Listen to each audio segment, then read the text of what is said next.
Hey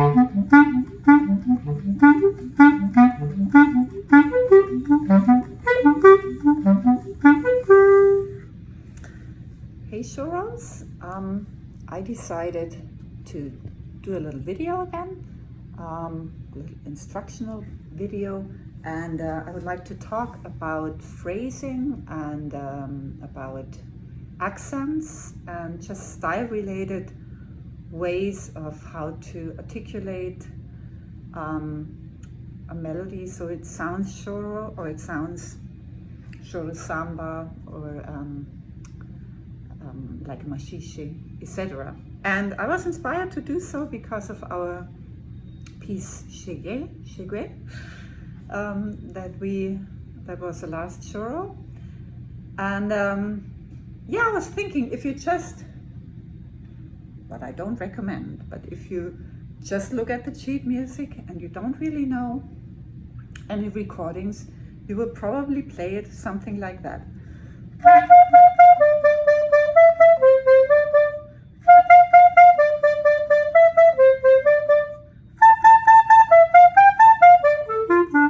And so on and so forth, or faster.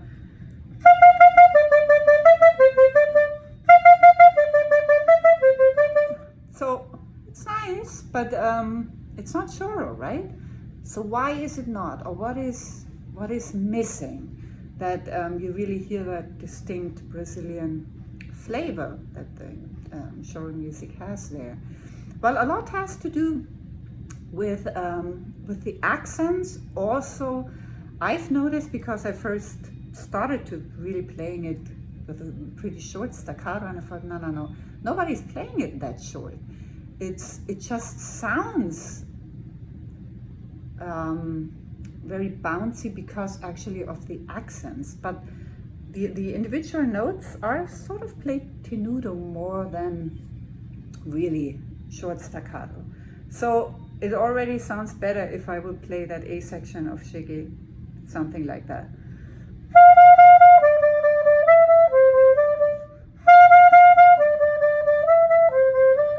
Right? And yet, there's still something missing.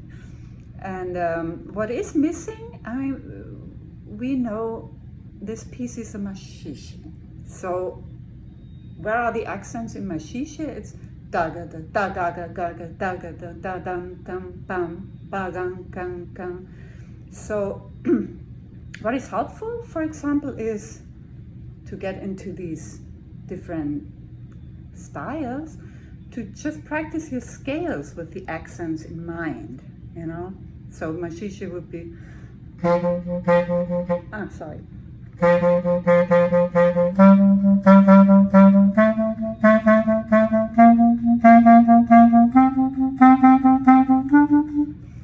And what you can hear already is the downbeat on the second beat sounds a little forced. Da ga da da ga ga da ga da ga da. So if we leave that out, we basically have the Baiao rhythm, right?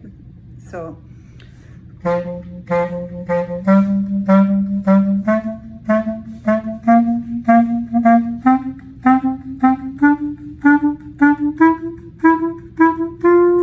what I did in the beginning was also Baiao.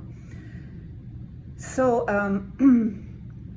it has a machiche rhythm in it, so I can start practicing the A section, and more so the B section, where it's only 16th notes, in this particular manner, right? So I would, again, the B section.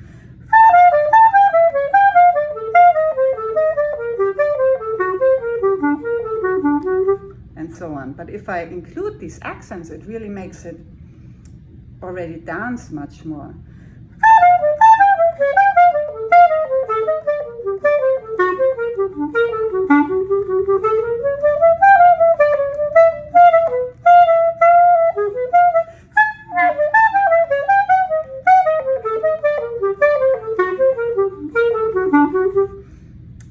And so on and so forth.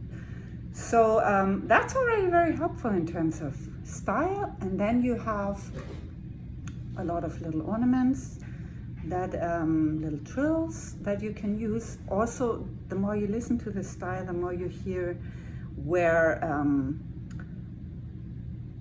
notes are left out or are sped up, you know, like the A section, for example. 1, 2, 1, 2, 2.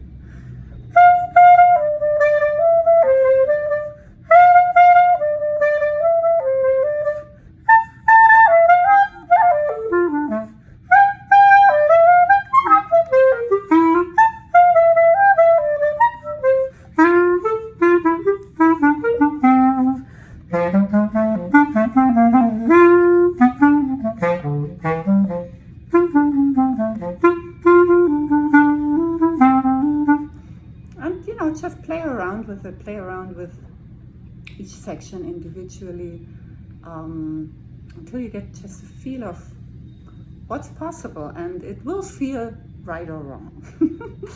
And then just listen back, you know. Which subgenre did I miss? Well, there's samba, of course. You know, you can practice your skills with a samba rhythm.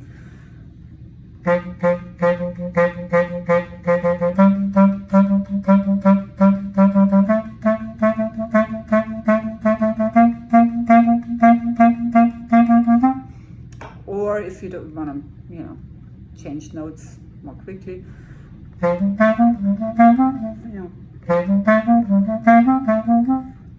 No, I'm confused. Samba.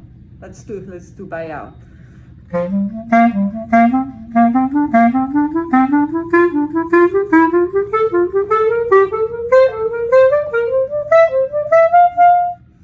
Or we have frevo, which is Bayao, but then you have an extra measure. I mean the accents I'm talking about.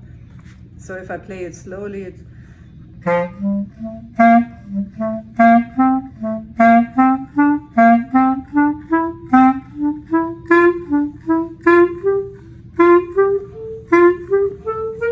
and you can make the other notes disappear more and more. So you mainly hear the accentuated notes.